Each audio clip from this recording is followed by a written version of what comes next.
maybe it's time to just give up the battle. And it's there, it's not going away. How do you react to that? What do you think is happening here with UNIFOR and the acoustic sound tests? Well, I think, after that, we requested that meeting with the UNIFOR and the MOECC and STOP and sound officials, and we've been, working with that group, with other concerns, trying to address them for a while. But UNIFOR, their response was that, and to me directly, or to the town, was that I knew that they were in compliance with their certificate of approval, and that we should perhaps meet with the MOE, the Ministry of Environment, and see what their concerns were, see if they said anything different. So, what came to light is, it was very clear the Ministry of Environment and Climate Change says the only way we can determine whether they are in compliance is an acoustic audit. And they were asked to do that in the first 2 years. They made the commitment that they would do it in the first 2 years of operation, and they haven't done that.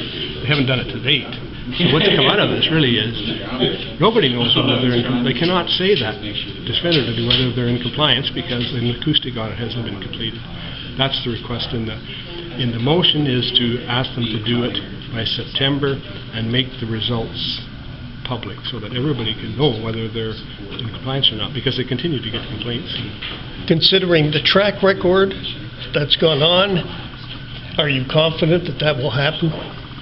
I'm pretty confident that the audit will be done. Yeah, I don't know what the results will say. I know, we heard from the Ministry of Environment people that they had on occasion with handheld monitors found that they were exceeding the guidelines.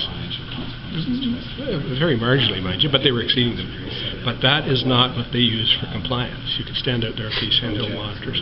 And there's a bunch of reasons. It's a pretty complicated process, and I really don't understand it. They got to do this acoustic audit when there's certain background noise and winds from a certain direction, so they've got to have these right conditions to do it under so that they can get a good representation of what the turbine is operating at. And we haven't got that information yet. And neither does the Ministry of Environment. But you're confident, despite everything that's gone on and the lack of acoustic tests, that it's going to happen by September all of a sudden?